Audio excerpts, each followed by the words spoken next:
दोस्तों नमस्कार। समसामयिक घटना चक्र के ऑफिशियल यूट्यूब चैनल पे आपका बहुत बहुत स्वागत है। आज हम बात करेंगे अमेरिकी राष्ट्रपति चुनाव के बारे में। चूंकि अमेरिकी राष्ट्रपति का चुनाव बहुत नज़दीक है, प्रोसेस में है।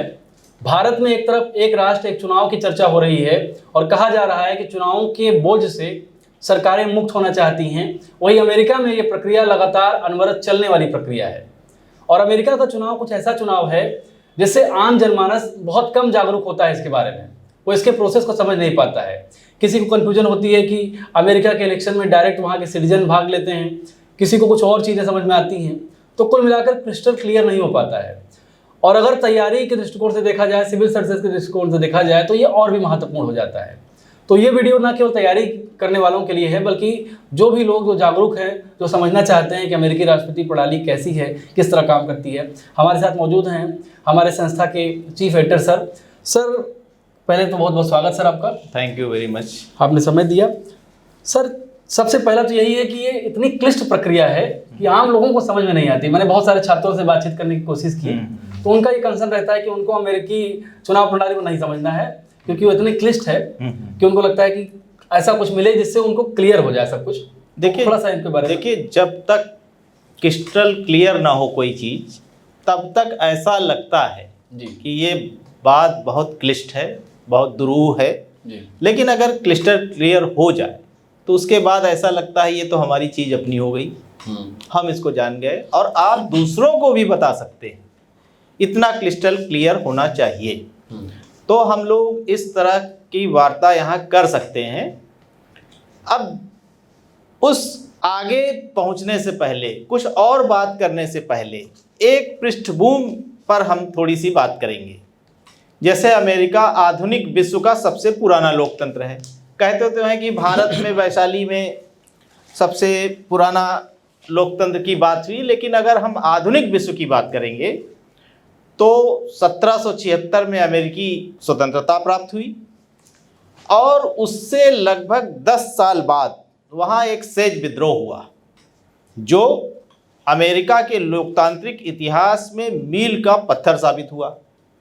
उसी से प्रेरित होकर, उसी विद्रोह की बातों को समाहित करते हुए, उनकी मांगों को समाहित करते हुए अमेरिकी संविधान का निर्माण 1787 में हुआ। और इसी परिघटना यानी सेज विद्रोह के 100 साल बाद फ्रांस ने अमेरिका को स्टैच्यू ऑफ लिबर्टी उपहार में दिया, जो इस बात का प्रतीक है कि अमेरिका लोकतांत्रिक मूल्यों को कितना तवज्जो देता है। उसने बहुत से फ्रांस के लोगों को जो उनके अपने देश में दमन की पराकाष्ठा को झेल रहे थे, उनको अपने यहाँ समाहित किया। तमाम फ्रांस के लोग आए। इन सब बातों से प्रेरित हो करके फ्रांस ने अमेरिका को स्टैच्यू ऑफ लिबर्टी उपहार में दिया। तो अमेरिकी राष्ट्रपति के चुनाव की प्रक्रिया में भी इसके लोकतांत्रिक मूल्य परिलक्षित होते हैं, जिन लोकतांत्रिक मूल्यों की बात हमने अभी की है।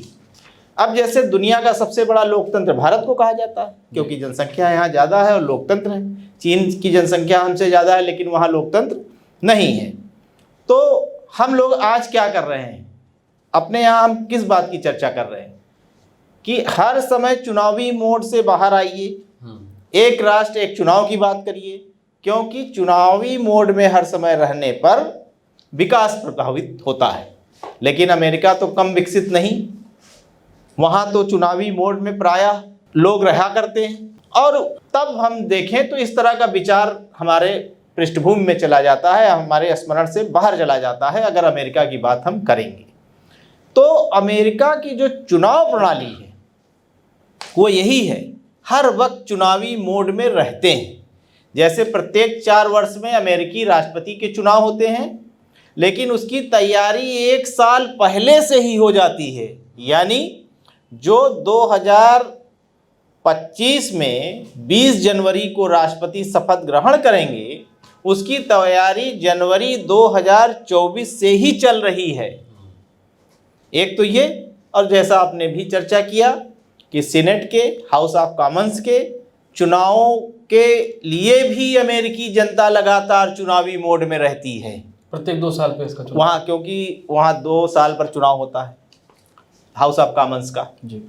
और उसका भी 2 साल पे होता है, लेकिन 1/3 यहाँ अपने यहाँ की राज्यसभा की तरह 1/3 सदस्य चुने जाते हैं। तो हम बात क्या कर रहे हैं?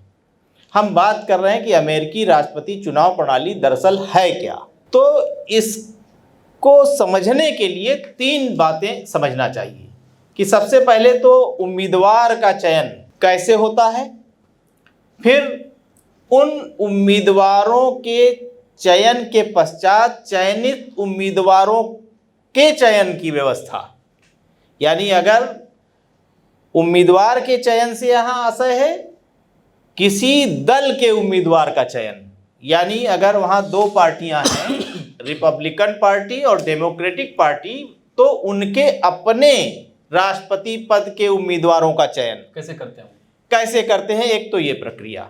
दूसरी, जब ये उम्मीदवार चुन लिए जाएं, तब इन उम्मीदवारों में से किसी एक का राष्ट्रपति पद पर चयन की क्या प्रक्रिया है? वह प्रक्रिया है इलेक्टोरल कॉलेज के चयन के द्वारा। तो बात फिर वही आ जाती है कि इलेक्टोरल कॉलेज क्या है। सर अच्छा, ये प्रश्न इलेक्टोरल कॉलेज की ये दूसरा चरण एक तरह का है। हाँ, लेकिन इस पहले चरण में थोड़ा सा एम्फेसिस करें सर। हाँ, तो चूंकि इसमें एक चीज़ ये परिलक्षित हो रही है कि वहाँ का जो डेमोक्रेटिक सेटअप है, खासकर पार्टी सिस्टम है, हाँ, उनके जो आंतरिक लोकतंत्र की बात की जाए तो वो बहुत मजबूत प्रक्रिया के तहत स्थापित है। बिल्कुल। देखिए, हमने कहा कि 3 बातें हैं जी। एक उम्मीदवार का चयन, दलों के उम्मीदवार का चयन, दूसरा इलेक्टोरल कॉलेज का चयन, यानी वह व्यवस्था जिसमें इन दलों के उम्मीदवारों में से किसी एक उम्मीदवार का चयन होता है, फिर इलेक्टोरल कॉलेज द्वारा मतदान। तीन चरण है और ये पैरेलल चलते हैं। ऐसा नहीं है कि इलेक्टोरल कॉलेज के चयन को रोक करके उम्मीदवार का चयन हो या उम्मीदवार का चयन रोक करके इलेक्टोरल कॉलेज का चयन हो। अब सबसे पहले हम लोग पहली बात पर आएंगे। पहली बात कौन सी? कि जो आपने कही कि उम्मीदवार के चयन के लिए दलगत आंतरिक लोकतंत्र, पार्टी विशेष के अंदर अपना राजनीतिक आंतरिक लोकतंत्र। जैसे यहाँ आरोप लगाया जाता है कि एक परिवार का व्यक्ति अगर कोई पार्टी का अध्यक्ष है तो वही आजीवन बना रहेगा। यदि एक प्रक्रिया के तहत बना रहे तो कोई दिक्कत नहीं, लेकिन अगर प्रक्रिया को इग्नोर करके कोई बना रहता है तो उस पर आपत्ति दर्ज होती है और होनी भी चाहिए, क्योंकि लोकतांत्रिक प्रक्रिया वो नहीं है। तो राजनीतिक दल उसके आधार है। हाँ, राजनीतिक दल लोकतंत्र के आधार है। एकदम ठीक बात आपने कही। तो राजनीतिक दल द्वारा जो आधिकारिक उम्मीदवार की घोषणा होती है वो आंतरिक लोकतंत्र है चयन की प्रक्रिया में। उसको समझने की बात है। कैसे चयन करते हैं? वो दलों के द्वारा वोटिंग के माध्यम से चयन किया जाता है। दल के अंदर मतदान के द्वारा यह चयन किया जाता है कि किसी दल का राष्ट्रपति का उम्मीदवार कौन होगा। यानी अगर कमला हैरिस डेमोक्रेटिक पार्टी की उम्मीदवार बनी तो यह तय करना एक वोटिंग के द्वारा व्यवस्था होनी चाहिए। डोनाल्ड ट्रंप यदि रिपब्लिकन पार्टी के उम्मीदवार हैं तो यह तय ऐसे नहीं होना चाहिए कि ट्रंप ने कह दिया कि हम ही रहेंगे। यह प्रक्रिया एक मतदान प्रणाली के तहत होनी चाहिए। सर ऐसा नहीं है कि पार्लियामेंट्री कमेटी बनाई गई किसी पार्टी ने, उसने चयन कर लिया। होता है ऐसा होता है, लेकिन हम उसकी चर्चा अभी करेंगे हम लोग। लेकिन जो बेसिक है, जो मूल है, जो ज़्यादा है, तो खुला है, जो ज़्यादा व्यवहारित है, जो व्यवहार में ज़्यादा होता है। अपवाद सभी जगह होते हैं, अपवाद के तहत वह व्यवस्था भी है। तो अभी हम उसकी बात करेंगे जो व्यवहार में है। व्यवहार में क्या है? किसी दल के राष्ट्रपति पद के उम्मीदवार का चयन मतदान प्रणाली द्वारा हो तो मतदान प्रणाली के कुल 4 अंग हैं।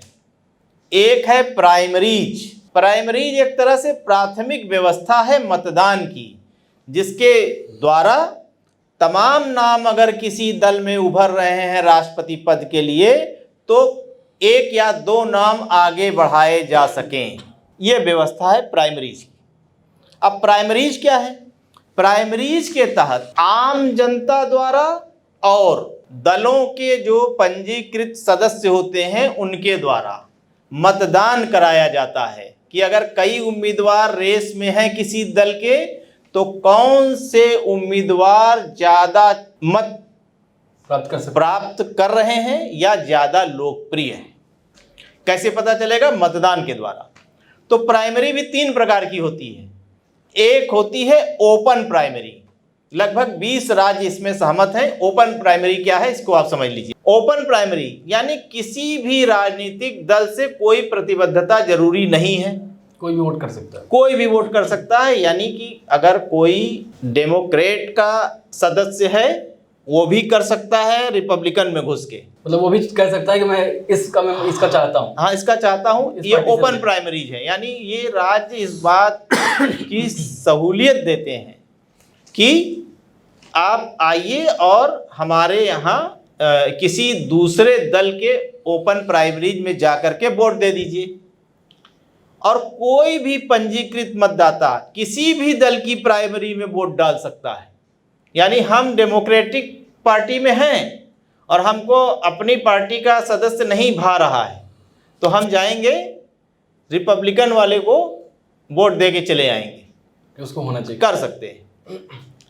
और राज्य इसकी व्यवस्था करता है, खर्च की व्यवस्था राज्य करता है। अच्छा, जो हाँ रहेगा तो ये दल वाइज, यानी डेमोक्रेटिक पार्टी की अपनी प्राइमरी होगी, रिपब्लिकन पार्टी की अपनी प्राइमरी होगी। ठीक, लेकिन राज्य पूरा बर्डन उठाते हैं। पूरा बर्डन राज्य इसको संचालित करेगा। और दोनों ही प्राइमरी में लोग जाकर के वोट दे सकते हैं। लेकिन इसका मतलब ये नहीं है कि हम डेमोक्रेटिक के हैं, गए रिपब्लिकन में भी दे आए और फिर गए डेमोक्रेटिक में भी दे आए। अच्छा, ऐसा नहीं, ये नहीं है।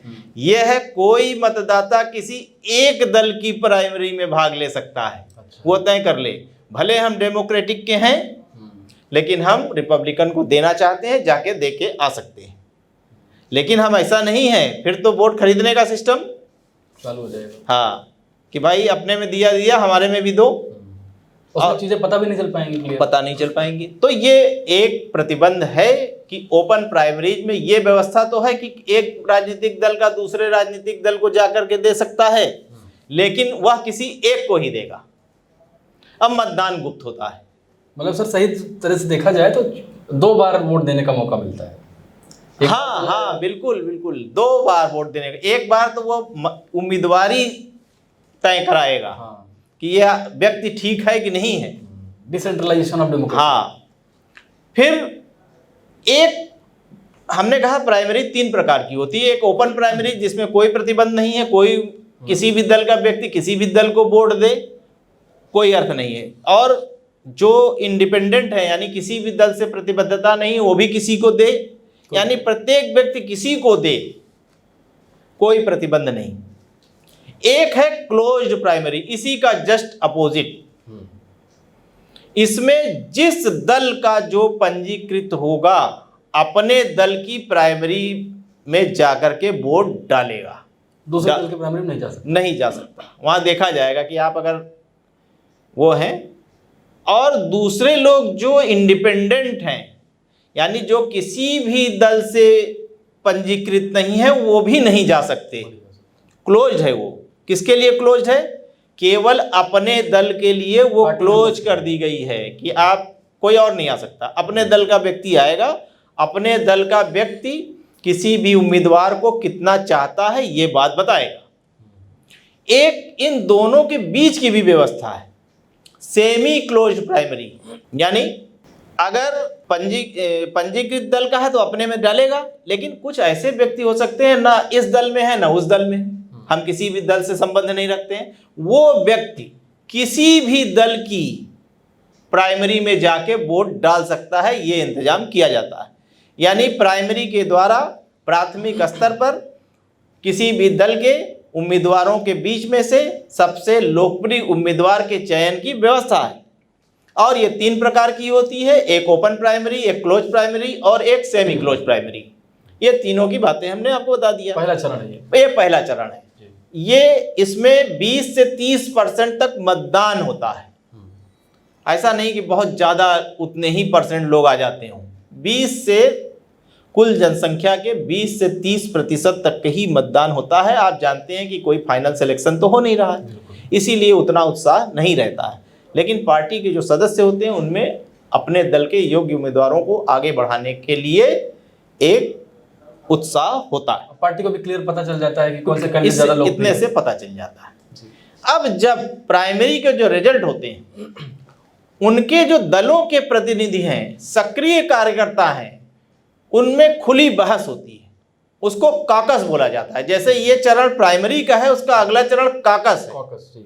इसमें केवल दल के अपने प्रतिनिधि, उनके सक्रिय कार्यकर्ता, उनके समर्थक, ये लोग आते हैं।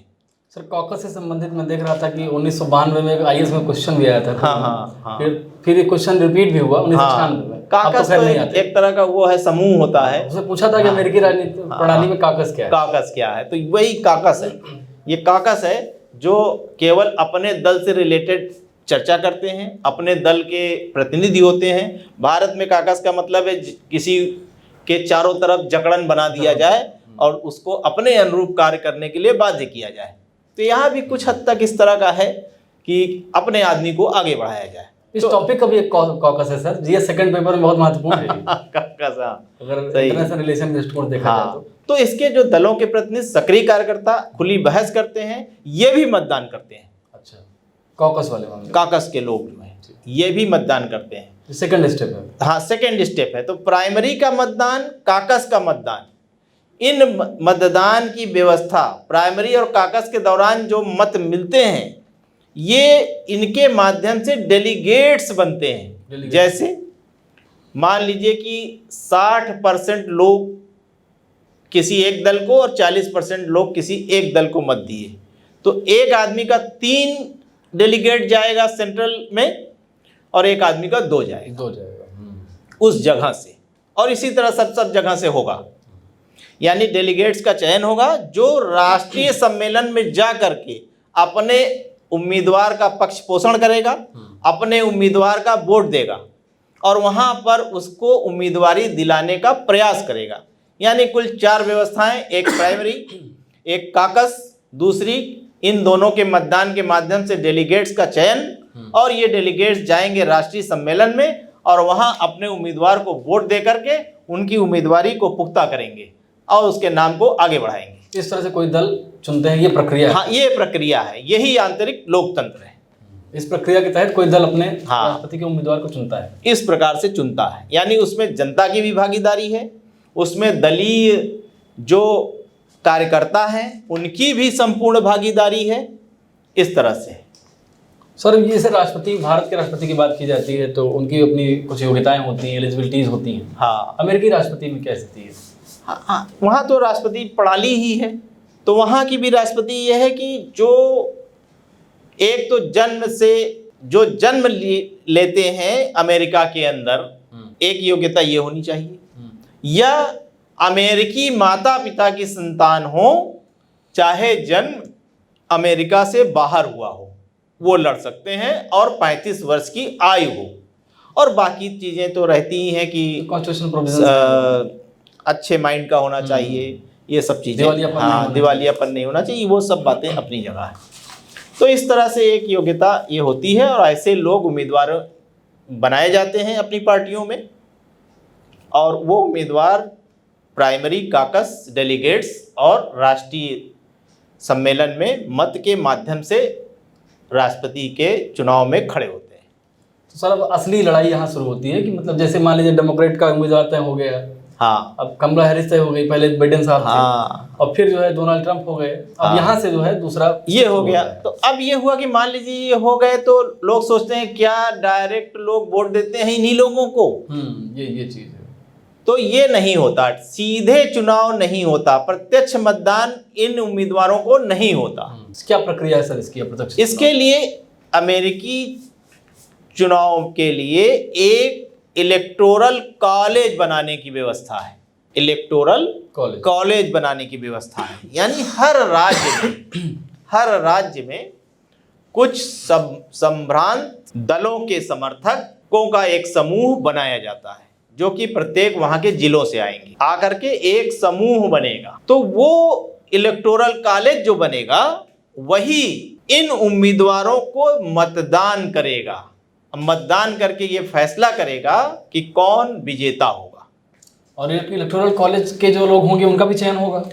हाँ, इलेक्टोरल कॉलेज के जो लोग होंगे उनका चयन पार्टी करेगी, कोई मतदान नहीं होता। जो इनके कार्यकर्ता होंगे, जो इनके सक्रिय सदस्य होंगे, जो इनके महत्वपूर्ण पदाधिकारी होंगे, आपस में तय करके पार्टी तय करती है। कोई भी दल तय करता है अपने राज्य के लिए अपने दल का इलेक्टोरल कॉलेज, और उसको कहते हैं इलेक्टोरल स्लेट। 3 उसमें टर्म आते हैं कि अगर एक व्यक्ति है जो वोट डालेगा उसको इलेक्टर्स कहते हैं, और जब पूरे राज्य का समूह है तो वह राज्य के लिए इलेक्टोरल स्लेट है, और जब पूरे देश में इसकी संख्या हो जाएगी तो उस समूह को कहेंगे इलेक्टोरल कॉलेज। तो इनकी संख्या क्या होती है ये समझ लीजिए कि कितने कितने लोग चुनेंगे, हर राज्य से चुन के आएंगे। तो इसमें एक व्यवस्था है कि जितने अमेरिकी कांग्रेस में, हाउस ऑफ कॉमन्स में और सीनेट में जितनी सदस्य संख्या है उतनी, अब प्लस 3 और जो कि वाशिंगटन डीसी से होंगे। तो हाउस ऑफ कॉमन्स में सदस्य कितने हैं? 435। सीनेट में 100। ये अलग अलग राज्यों में अलग अलग संख्या है। तो जिस राज्य से जितनी संख्या होगी, मान लीजिए ओक्लामा से 40 है, तो उस राज्य से दो दल या 3 दल जो भी होंगे वो 40 चुनेंगे, वहां से अपने दल से 40 बना के एक समूह बना देंगे। उस राज्य की इलेक्टोरल स्लेट हो गई। और कांग्रेस में सीनेट की जितनी संख्या होगी, हर सीनेट में हर राज्य से 2 जाते हैं, 50 राज्य से 100 जाते हैं, तो सीनेट में सदस्यों की संख्या है 100। तो 435 प्रतिनिधि सभा हाउस ऑफ कॉमन्स में, 100 सीनेट में, कितने हो गए? 535।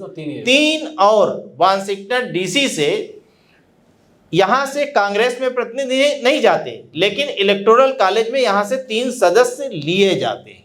यानी इलेक्टोरल कॉलेज की कुल संख्या है 538। इसका आधा कितना हुआ? 269। इसीलिए कहा जाता है कि राष्ट्रपति का चुनाव जीतने के लिए बहुमत यानी 270 मतों की जरूरत है। अच्छा सर, इसी से एक जुड़ा सवाल है, मान लीजिए 270 कोई नहीं पाता तो? अगर 270 नहीं पाना तो जरूरी है, मेजॉरिटी पाना जरूरी है। मेजॉरिटी पाना जरूरी है। तो अगर नहीं पाता है तब अमेरिकी संविधान में व्यवस्था है कि 270 अगर नहीं पाया तब उसके लिए जो राष्ट्रपति है, और चूंकि साथ साथ उपराष्ट्रपति का भी चुनाव होता है, तो राष्ट्रपति और उपराष्ट्रपति दोनों के लिए अलग अलग व्यवस्था है। राष्ट्रपति के लिए क्या व्यवस्था है? राष्ट्रपति के लिए यह व्यवस्था है कि जो 50 राज्य हैं उसमें प्रतिनिधि सभा के जो भी सदस्य हैं वो तय करके बताएं कांग्रेस को कि वह राज्य किसके समर्थन में है। तो 26 राज्यों का समर्थन चाहिए। अगर 26 राज्यों का समर्थन जिस उम्मीदवार को मिल जाएगा वह विजेता घोषित कर दिया जाएगा। ये राष्ट्रपति के लिए। उपराष्ट्रपति के लिए सीनेट के 100 सदस्यों में से, चूंकि वो केंद्रीय स्तर पर होता है, तो सभी 100 सदस्यों में से जो 51 मत प्राप्त कर लेगा वह उपराष्ट्रपति पद के लिए विजेता घोषित हो जाएगा। यानी ऐसी स्थिति में 2 अलग अलग व्यवस्थाएं हैं, उस स्थिति में एक ही व्यवस्था है, वोट डालेंगे तो दोनों को पड़ेगा। यहाँ पर क्या है, 435 की व्यवस्था में से अलग अलग राज्यों से 26 राज्य जो जीत गया है वो राष्ट्रपति बन गया, और इधर 100 में से जो 51 जीत गया वो बन गया। ठीक है। अच्छा सर, ऐसा कभी हो सकता है कि राष्ट्रपति किसी दूसरी पार्टी का हो, उपराष्ट्रपति किसी दूसरी पार्टी का हो? ऐसा संभव है? ऐसा संभव नहीं। अगर ऐसा संभव उस अवस्था में है जो अभी आपने पूछा था कि 270 ना मिले तब, वही। क्योंकि यहाँ पर तो दो अलग अलग व्यवस्थाएं हैं। हाँ, राष्ट्रपति का चयन राज्य करेंगे और उपराष्ट्रपति का चयन सीनेट करेगी। जी। लेकिन इलेक्टोरल कॉलेज के स्थिति में कोई दो दल नहीं हो सकते। नहीं हो सकते। कारण कि इलेक्टोरल कॉलेज हर राज्य का होता है और हर दल का होता है, और वो दल प्रतिबद्ध है कि वो वोट करेगा अपने ही उसके। तो अब थोड़ा सा आगे चल लें कि ये इलेक्टोरल कॉलेज जब बना दिए जाते हैं तो वो क्या करते हैं जी। इनका चयन कौन करता है? इनका चयन राज्य पार्टी सम्मेलन द्वारा होता है। पार्टी नेतृत्व भी बता सकता है, हाईकमान जिसको कहते हैं। और लेकिन बोर्ड जो है वो राष्ट्रपति के नाम पर पड़ता है, इनके नाम पे नहीं। हाँ नहीं। इंडिविजुअली प्रतिबद्धता, ये प्रचार करने जाते हैं अपने अपने क्षेत्र में, राष्ट्रपति के कार्यों को बताएंगे, उसकी विशेषता को बताएंगे, प्रचार करेंगे, और यही सामने चेहरा होंगे। राष्ट्रपति नहीं जाएगा प्रचार करने, राष्ट्रपति तो डिबेट करेगा, केंद्रीय स्तर पर बातें करेगा, राष्ट्रपति हर जगह जाएगा नहीं। बहुत बड़ा राज्य। हाँ, कितने 50 राज्य हैं, यही लोग जाएंगे, उसकी बात करेंगे। और ये प्रतिबद्ध हैं अपने ही दल को वोट देने के लिए। यहाँ पे है कि प्रतिबद्धता है। अगर वो प्रतिबद्धता अपनी तोड़ेंगे तो बहुत सी जगहों पे दंड का प्रावधान है और उनको हटाया जा सकता है, उनको बदला जा सकता है। तो इलेक्टर्स कौन चुनते हैं? हर दल चुनेगा, जी। एक समूह बनाएगा राज्य में जिसको इलेक्टोरल स्लेट कहते हैं। अब देखिए कैसे जाएंगे जब चुनाव होगा तो, यानी इलेक्टर्स एक प्रतिनिधि है, इलेक्टर स्लेट राज्य की एक चुनावी सभा है, राज्यों के आकार के अनुरूप अलग अलग इसकी संख्या होगी, और संपूर्ण देश में इलेक्टर्स का समूह कितनी होगी? 538, जो हमने अभी आपको बताया। अब देखिए राष्ट्रपति जब चुनाव होगा तब कैसे होगा, या जो इलेक्टर्स का चुनाव होगा वो कैसे होगा? पहले तो इलेक्टर्स का चुनाव समझ लिया जाए। इलेक्टर्स के चुनाव के लिए वोट डाला जाएगा, आम जनता वोट करेगी। आम जनता वोट करेगी उन्हीं इलेक्टर्स के लिए किसी भी राज्य में। तो पूरे राज्य का, सर जैसे मान लीजिए कोई राज्य, एक ओटावा राज्य है, हाँ, और वहाँ 40 संख्या है, मान लीजिए, हाँ, कि इलेक्टर्स होंगे 40, हाँ, वो होगा, स्लेट होगा, हाँ, 40 डेमोक्रेट का हो गया, 40 हाँ, रिपब्लिक का हो गया। बिल्कुल। अभी 40 चुनाव में जाएंगे, 40 चुनाव में जाएंगे, 40 अपना प्रचार करेंगे, ये 40 अपना प्रचार करेंगे, ये अपना करेंगे। हाँ, ये अपना करेंगे। फिर आम जनता फिर उनको जो है आम जनता इनको वोट देगी, वोट करेगी, पॉपुलर वोट। पॉपुलर वोट इन्हीं को करेगी, यद्यपि वो राष्ट्रपति या उपराष्ट्रपति के नाम पर करेगी। और इसमें यही उत्तर छिपा है कि मतलब इसमें डायरेक्ट वोटिंग राष्ट्रपति के लिए नहीं होती। नहीं होती है, यद्यपि होती है। यद्यपि होती है, यद्यपि होती है। इलेक्टोरल स्लेट की वोटिंग होती है, यद्यपि होती है और यद्यपि नहीं होती है, दोनों बात कह सकते हैं। लेकिन हम यहाँ कहेंगे कि नहीं होती है, क्योंकि राष्ट्रपति का चुनाव अप्रत्यक्ष चुनाव माना जाता है। ये दोनों प्रश्न सर मेंस में पूछा जा चुका है। हाँ बिल्कुल, तो नहीं होती है, यानी प्रत्यक्ष राष्ट्रपति नहीं चुना जाता है, इनके द्वारा चुना जाता है, क्योंकि ये आगे जाकर फिर वोट करते हैं, तो इसका मतलब ये चुने जाते हैं। तो ये जो चुने जाते हैं जी, इसका जो पैटर्न है वो समझना बहुत जरूरी है जी। कि 40-40 लोग हो गए, सब 40 को वोट पड़ा उस स्टेट में, तो उस स्टेट में अब मान लीजिए 100 वोट पड़े, किसी को मिला 48 और किसी को मिला 52। व्यक्ति के रूप में ये हो सकता है कि किसी को 48 सदस्य यहाँ एक जीते और एक 52 जीत गए, तो ऐसा नहीं है कि 48 सदस्य उसके जीत गए और 52 इसके जीत गए। नहीं, 40 में अगर मान लीजिए कि 18 सदस्य एक के और 22 एक के जीत गए, अब वोट पड़े कितना? 48% और 52%। तो ऐसा नहीं है कि 22 और 18 वहां के जाए के वोट डालेंगे, ऐसा नहीं है।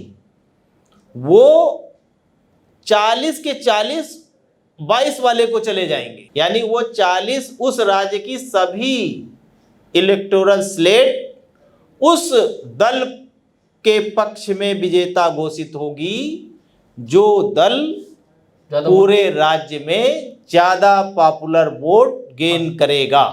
यानी इसी को कहते हैं विनर्स टेक्स ऑल, विजेता को सभी, मतलब सामने वाला जीरो हो जाएगा उस राज्य में। तो इसी तरह दूसरे 50 राज्य हैं, दूसरे राज्य में ये वाला कहीं जीरो हो जाएगा, तो इसी तरह कहीं जीरो कहीं पूरे, यानी एक राज्य में कोई बंटवारा नहीं होता। और 50 राज्यों में से 48 राज्य ऐसे ही हैं जिस राज्य का लोकप्रिय मत जिस दल को ज्यादा मिलेगा उस राज्य के समस्त इलेक्टर्स उसके हो जाएंगे, उस दल के जीत जाएंगे, जीते हुए माने जाएंगे। केवल 2 राज्य इसके अपवाद हैं, एक है मेन, एक है नेब्रास्का। इसमें इलेक्टर्स जिस अनुपात में जिसके होंगे उसी अनुपात में उस दल को मिलते हैं, जैसा कि हम लोग सोचते रहते हैं। जैसा कि एक होता है कि इतनी सीटें ये जीते, इतने सीटें ये जीते, अपने भारत में इस तरह होता है। तो यहाँ पर ये नहीं है, जिस राज्य में पॉपुलर वोट जिसको ज़्यादा मिला वो उसको जीत गया। इन्हीं की गिनती होती है, जब इनका फैसला होगा तो इन्हीं की गिनती होगी। तो राष्ट्रपति का चुनाव कैसे हुआ? उम्मीदवार का चयन प्राइमरी काकस और दल का केंद्रित नेतृत्व द्वारा हुआ। फिर इलेक्टर्स का चयन हुआ। इलेक्टर्स अपने अपने समूह दलों ने बता दिए। ये इलेक्टर्स चुने कैसे गए? जिस राज्य में जिस दल को ज्यादा परसेंट मिला उस राज्य का पूरा इलेक्टर्स का स्लेट उस दल की हो गई, और इसी तरह से करते करते 50 राज्यों में हो गया। तो यही राष्ट्रपति के चुनाव में वोट डालेंगे, प्रत्यक्ष जो है हिस्सा लेंगे। यूं तो आप देखें कि फैसला पहले ही पता चल गया, बिल्कुल, किस किस राज्य का कितना स्लेट का गिनती हो करके फैसला हो गया। जैसे ही इलेक्टर्स का रिजल्ट आया तो इसमें जो वोट पड़ता है प्राय 5 नवंबर को, अभी जो आने वाला है ये पड़ेगा। नवंबर के पहले मंगलवार को मतदान होता है, इलेक्टर्स का चयन होता है चुनावी वर्ष में। अब 5 नवंबर इस 2024 में आ रही है। इसका परिणाम जो है दिसंबर में आएगा इलेक्टर्स के चयन का। उसी दिन इलेक्टर्स प्रतिबद्ध होंगे, अपने पार्टी प्रतिबद्ध होंगे, उनको अपने ही दल को पूरा वोट देना है। इन लोगों की अंतरात्मा की आवाज और नहीं जगती, नहीं खरीदे बेचे नहीं जाते अंतरात्मा की आवाज तो उसी से बनती नहीं, कई जगह होता है। हाँ वो बन जाती है कि हमारी अंतरात्मा की आवाज। कई सारे लोग पलट जाते हैं राज्यसभा वगैरह। हाँ, तो वो अंतरात्मा की आवाज कही जाती, प्रेरित होती है, कहीं प्रेरित होती है। तो सारा खेल सर इलेक्टोरल कॉलेज का है। इलेक्टोरल कॉलेज का है। जिस राज्य में जो मजबूत होगा उसको वोट ज्यादा मिलेगा, उस राज्य का पूरा इलेक्टोरल कॉलेज, इलेक्टोरल स्लेट उस राज्य की उसकी होगी। और समस्त इलेक्टोरल कॉलेज की जब गणना होगी तो उसमें उसको 270 से ज्यादा उस दल को हो जाएंगे। वहीं से तय हो जाएगा कि ये राष्ट्रपति इसका बन जाएगा। अच्छा सर, ये विवाद भी पिछले जो अमेरिकी राष्ट्रपति का चुनाव हुआ था, ट्रंप के विवाद में, तो इसमें ये बहुत चर्चा में रहा था कि कई जगह पॉपुलर वोट ट्रंप काफी नजदीक पहुंच गए थे, लेकिन इलेक्टोरल स्लेट के माध्यम से पिछड़ गए थे वो। हाँ, तो ये चीज अब क्लियर हुई। हम बता रहे हैं कि देखिए दिसंबर के प्रारंभ में परिणाम आ जाएगा जी। जैसे ही परिणाम आया इलेक्टोरल कॉलेज का, पता चल गया कि किसके पक्ष में 270 जा रहा है। ठीक है, अब इनकी फिर बैठक होगी। ये इसका दिन है दिसंबर के दूसरे बुधवार के बाद आने वाले प्रथम सोमवार को ये लोग मतदान करते हैं। किसको मतदान करते हैं? वो राष्ट्रपति पद के। फॉर्मेलिटी होती है। हाँ, एक फॉर्मेलिटी होती है कि उनको जा करके वोट डालें। और फिर उसका परिणाम होता है 6 जनवरी को, उसका परिणाम दिवस है। 6 जनवरी को इसका परिणाम आ जाएगा और वो भी एक फॉर्मेलिटी। बिल्कुल। और फिर उसी आधार पर 20 जनवरी को शपथ ग्रहण हो जाएगा। इसको इनॉग्रेशन डे कहते हैं। लेकिन जो आपने बात कही कि वो जो विवाद हुआ था, उसका उत्तर ये है कि विवाद जैसे हमारे यहाँ होता है कि वोटों की गिनती गलत हुई। अगर आप मान लीजिए स्लाइट विन कर रहे हैं, 0.1% से विन किया किसी एक बड़े राज्य में जिसके 40 सदस्य हैं, तो 0.1 से क्या हुआ? 40 उसके चले गए, पूरे चले गए, पूरे 40 चले गए।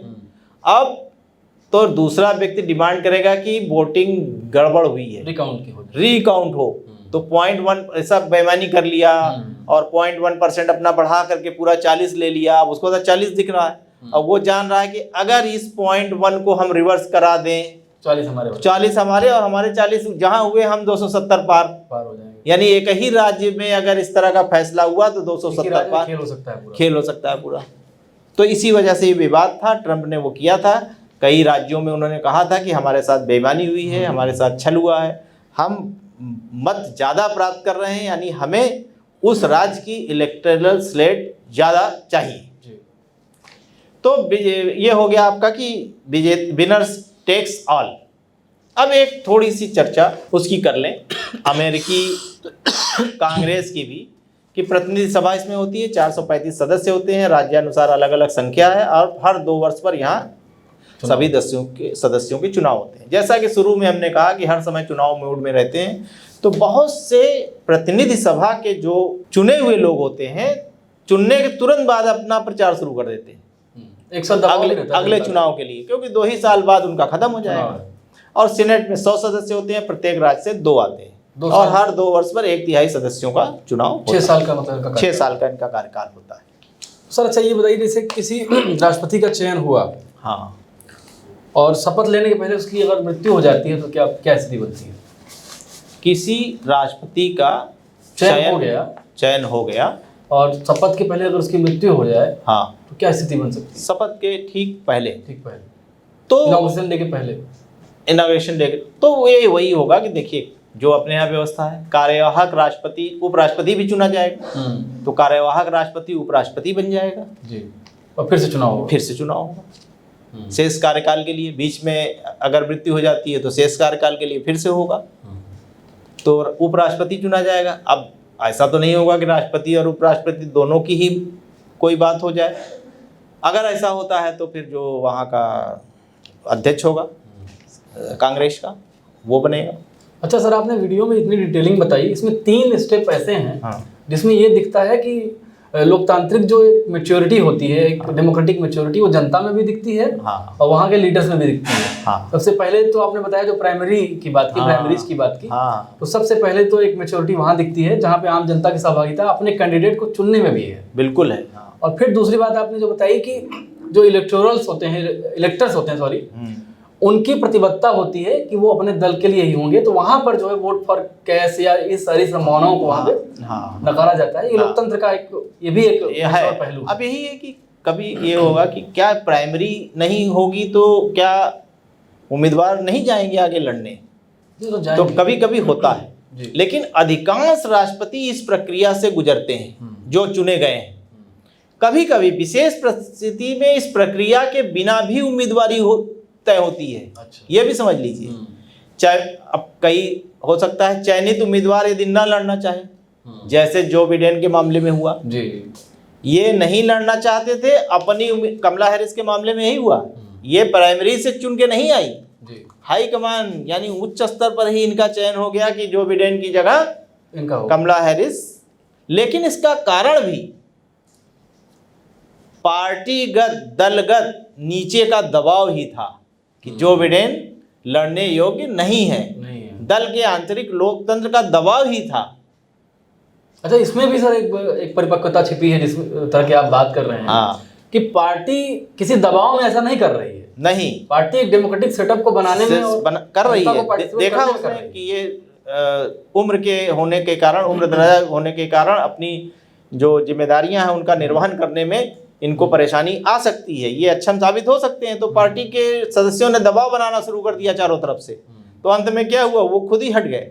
जैसे आप ये भी बता रहे हैं कि प्राइमरीज जो है बहुत, मतलब ऐसा नहीं कि बहुत जरूरी है या असंभावी ही है, हाँ, नहीं भी हो सकती है। राष्ट्रीय सम्मेलन में प्राइमरी प्रक्रिया के बिना नाम तय किया जा सकता है। बिल्कुल, इसका मतलब है कि पार्टियां अपने इंटरनल डेमोक्रेसी में गंभीर हैं। हाँ, ये भी होता है, कभी निवर्तमान राष्ट्रपति को उम्मीदवार बनाया जा सकता है। वहाँ एक सिस्टम है कि 2 बार राष्ट्रपति का पद का उम्मीदवार दिया जाता है, यानी एक बार चुन लिया गया, एक बार राष्ट्रपति बन गया, तो अगली बार उसी को लड़ने का मौका दिया जाता है। अच्छा सर, राष्ट्रपति के मामले में क्या ऐसा कोई प्रतिबंध है कि 2 बार लड़ा ही जा सकता है? नहीं, ये प्रतिबंध नहीं, चयन 2 बार से ज्यादा उसका राष्ट्रपति पद पर नहीं हो सकता है। मतलब जीतने के लिए 2 बार, हारने के लिए कई बार। हाँ, तो यही है आपके उसमें बहुत सारे। और देखिए, अभी भी जान लीजिए कि जो ट्रम्प हैं, ये प्राइमरी प्रक्रिया के माध्यम से ही उम्मीदवार बन के आए हैं अब की बार। अच्छा, ऐसा नहीं कि इनको उम्मीदवारी ऐसे मिल गई है।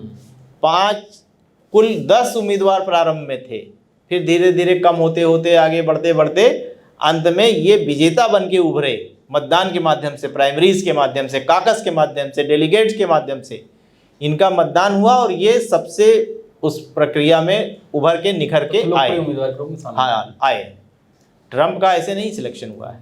तो ट्रम्प का जबकि सर पॉलिटिकल कोई बहुत बड़ा बैकग्राउंड नहीं रहा, लेकिन राष्ट्रपति रहे। हाँ बिल्कुल, राष्ट्रपति रहे, वो थे बिजनेसमैन थे, बिजनेसमैन थे। तो कुल लगा सर सवाल तो इसमें और सारे थे, लेकिन उसमें जवाब हमने दे दिए हैं बीच बीच में। देखिए थोड़ा सा हम चर्चा कर लेते हैं। जो आधिकारिक उम्मीदवार चुन लिए गए डेमोक्रेटिक पार्टी के, कमला हैरिस, जो बिना प्राइमरी प्रक्रिया को अपनाए हुए जी, और जो बिडेन ने स्वतः अपनी उम्मीदवारी वापस लेकर के इनके नाम की घोषणा किया, और उनका जो हाईकमान था पार्टी का, उन्होंने भी इसको स्वीकार किया।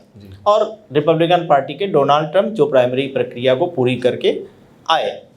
तो इनके बारे में 1 मिनट में हम बता देते हैं। कमला हैरिस निवर्तमान उपराष्ट्रपति, प्रथम श्वेत एवं दक्षिण एशियाई अमेरिकी महिला है ये। इनका जन्म 1964 में अमेरिका के ही कैलिफोर्निया में हुआ है, यानी जन्म से अमेरिकी है।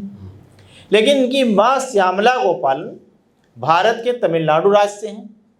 पिता डोनाल्ड जे हैरिस जमैका मूल के एक अर्थशास्त्री हैं। इनसे जन्मी कमला हैरिस बनाई गई है। और इनके पति जो है डगलस एमहाफ यहूदी हैं। इनका कोई अपना जैविक पुत्र नहीं है, लेकिन डगलस एमहाफ की एक पत्नी, इनकी पूर्व पत्नी थी, उनसे पुत्र हैं जो इन्हीं के साथ रहते हैं। तो कमला हैरिस के सौतेले पुत्र हैं जो कोल एमहाफ और इला एमहाफ हैं। तो इस तरह से इनका एक परिवार है और इनकी जड़ें भारत में हैं जी, भारतीय। और इसी तरह से रिपब्लिकन पार्टी के जो उम्मीदवार हैं डोनाल्ड ट्रंप, दूसरी बार उम्मीदवार बने हैं। 2017 से 21 तक ये राष्ट्रपति रहे हैं। उम्मीदवार तो तीसरी बार हो गए। एक बार राष्ट्रपति हुए, फिर एक बार हार गए, और फिर एक बार राष्ट्रपति के उम्मीदवार फिर बने। तो और 2 बार इनके ऊपर महाभियोग प्रस्ताव भी लाया गया जी। ये बड़े विवादास्पद व्यक्ति रहे। एक बार 19 में, फिर हाँ, लेकिन वो पारित नहीं हो पाया। तो इस तरह से ये 2 चुनाव है। यही 5 नवंबर को इलेक्टोरल कॉलेज में का जब मतदान होगा, वहीं तय हो जाएगा कि कौन बनेगा। तब तय होगा जब इसका रिजल्ट आ जाएगा इलेक्टोरल कॉलेज का। बाकी सब चीज़ें औपचारिकता होंगी, उनका वोट पड़ेगा, रिजल्ट आएगा, 6 जनवरी को परिणाम आएगा, और उसके बाद 20 जनवरी को शपथ ग्रहण होगा। तो हम लोग उस रिजल्ट के बाद एक बार इस जब बातचीत करेंगे तो ये सब पूरी पृष्ठभूमि के साथ लोगों को समझ में आ जाएगी। तो ये था अमेरिका का राष्ट्रपति चुनाव, जिसमें बहुत सारी क्लिष्टताएं हैं, और लेकिन बात करने में, समझने में, अगर आप इसको समझना चाहेंगे तो ये बहुत आसान प्रक्रिया है और लोकतांत्रिक गहराई को जो है रिप्रेजेंट करती है। ये बताती है कि अमेरिका का लोकतंत्र कितना मैच्योर है और एक इवॉल्वमेंट हुआ है उसके लोकतंत्र में लगातार, चाहे पार्टी स्तर पे हो, चाहे आम जनता के स्तर पे हो, या उसकी लोकतांत्रिक प्रणाली के स्तर पे हो। सर धन्यवाद, थैंक यू वेरी मच। हम लेंगे किसी अन्य वीडियो पर। नमस्कार।